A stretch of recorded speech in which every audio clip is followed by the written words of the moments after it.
Guys, GFK Ethan here, coming at you with my Clownblade deck profile, if you will. One of my favorite decks to play. I take it to my locals almost every single weekend. I either switch between this or my Burning Abyss deck, but really fun deck. Rank 4 spam, super awesome. All we're missing is Lavalval Chain. Hopefully one day it'll get semi-limited to, or limited to 1. That would be really awesome, and it would just make this deck absolutely ridiculous. So, let's get into it with a brief explanation, as always, of the cards as we go along. When we'll start with the 40 card main deck as usual.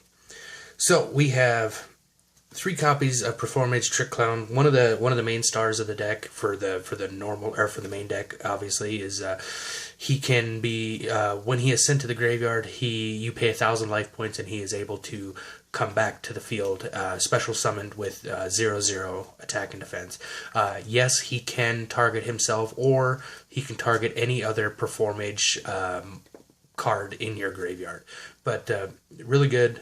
He just can keep spamming himself. I just use him to loop himself. I very, very rarely target other Performage monsters in the graveyard. Then we have 3 copies of Performage Hat Tricker. Hat Tricker is really awesome. He can be, he can be special summoned if there's 2 or more monsters on the field, including your opponent's side of the field. If you take effect damage, say from Trick Clown, he gets a counter. When he has 3 counters, his attack and defense go up to 3,300. So he's really, really awesome. I've used that effect on him once, but usually I just go for the rank 4 summon. But that effect is there in the background. If you need it, get you out of a tight spot, it does help. 2 copies of Damage Juggler. Damage Juggler is really cool. If you take like opponent, any card effect, but usually for your opponent, you can, if you take card effect damage, you can send this card from your hand to the graveyard to negate the damage and destroy that card. Also, if he is in the graveyard, you can target one Performage monster in your deck and add it to your hand. And I like to use his effect to go into Hat Tricker. Then it's just a free special summon. Really awesome. So that's it for the clown aspect of it. Then we have 3 copies of one of my favorite cards is Nefarious Archfiend, Eater of Nefariousness. Crazy name, but awesome card.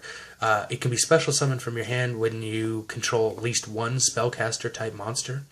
And if it's in the graveyard, you can target one of your face-up cards and special summon it, and destroy it and special summon it. So if you have, say, Trick Clown on the field and face-up defense, and you haven't used his, or face-up attack, and you haven't used his defense, use Nefarious from the grave, destroy this, special summon Nefarious, then Trick Clown effect fires, and then you have, bam, 2 level 4 monsters on the field.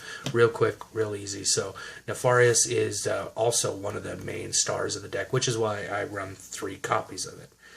Then we have 2 copies of Thousand Blade. Thousand Blade is your heroic challenger searcher.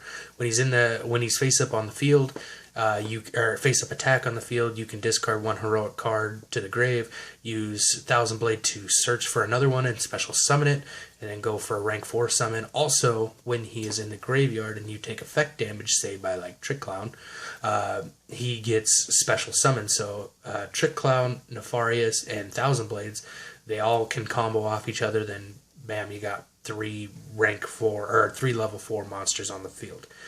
The other heroic challenger card I run is 2 copies of Assault Halberd.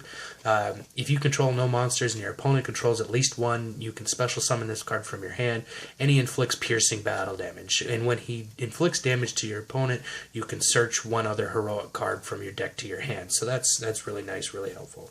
So that's the Clownblade lineup. I have a few other semi-staple level 4 cards that we'll get into.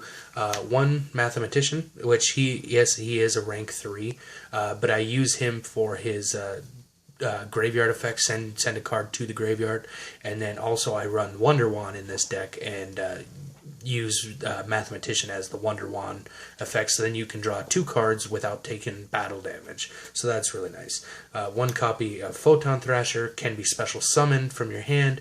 but when you control more than one a monster other than him, he cannot attack. So real easy rank 4. Royal Magical Library for the draw power.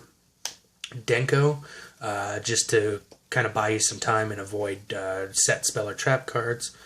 Breaker, because he is he pops one of your opponent's back rows when he is summoned, and B, he is a dark monster, and I run 2 dark cards in this card because I do have Black Luster Soldier in here. So Breaker and Kage Tokaga make Breaker or Black Luster Soldier playable.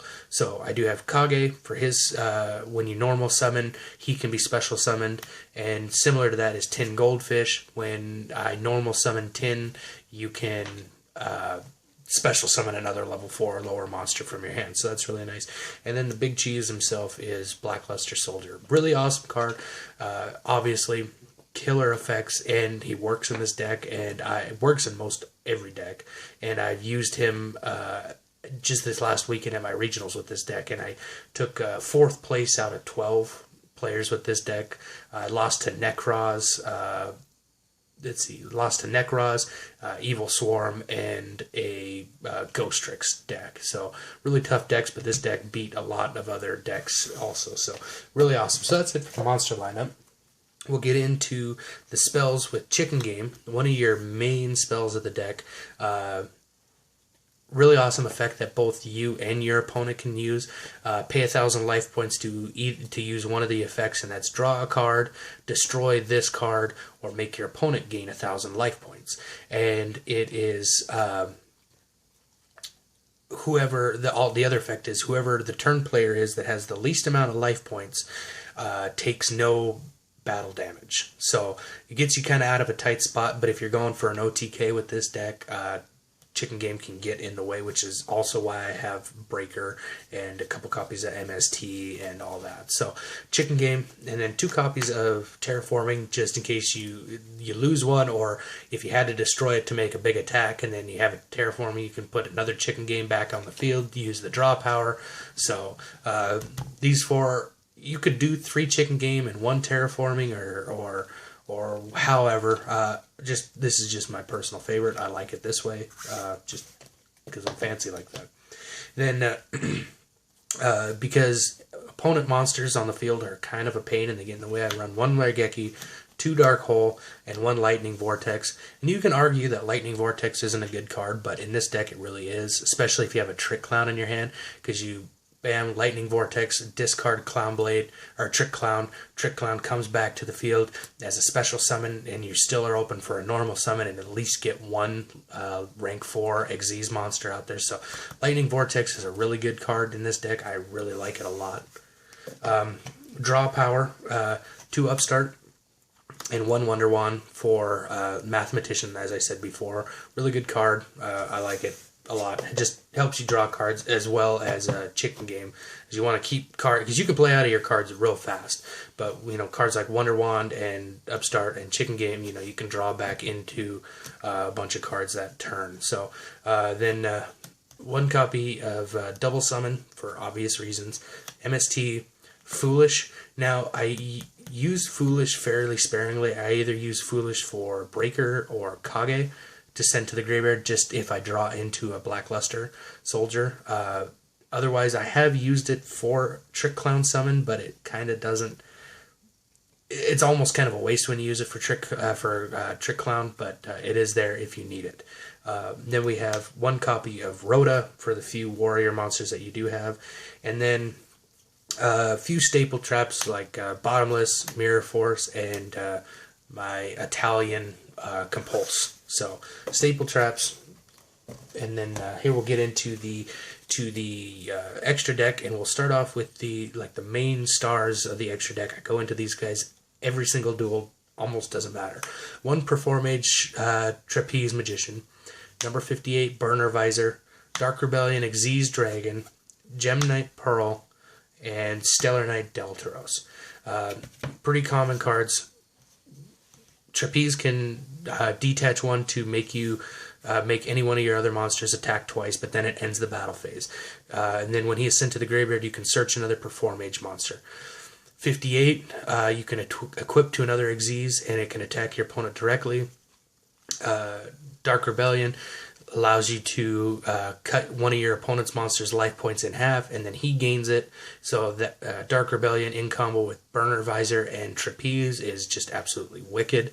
Gem Knight because he's a 2600 point beat stick, and Delturos because, and that's the only Tellarknight card I run in the deck, but requires 3 material, which is a lot, but also it can get rid of those pesky cards that you are causing you trouble. Then some staple rank 4s, number 39, Castel, 101, obvious effects, should be staples. Really good cards. If you don't have them, I suggest you get them instantly for like every deck. And then 1 copy of Excalibur, and number 86, staple warrior Xyz monsters. This is a 4,000 attack beat stick, and this one could be a 3,000 attack beat stick. Really awesome cards for that. And then I put in some, because Burning Abyss is really popular at my locals, so I put in a bunch of cards that will counter Burning Abyss, such as Abyss Dweller, number 80, number 103, and number 18. Those all work really well against Burning Abyss, and so that's why I have them there. Anyway, really good, really awesome deck, really fun to play. It was really, besides some of the Xyz and Blackluster Soldier, it's pretty cheap to make too. I got 1 box of Clash of Rebellions and got more than enough chicken games and clowns and everything else. So if you're interested in making the deck, the cards are still really cheap. Even the rare Trapeze Magician, that's still really cheap. But I suggest picking up a box of Core if you can find it, Clash of Rebellions, and make this deck because it's wicked fun to play. Anyway, please like, comment, subscribe. If there's something you guys want to see, let me know. I will either make the deck or I'll track the deck down and we'll do a feature on it. So any questions, comments, concerns, please leave them below in the comment section, and we'll talk to you guys later.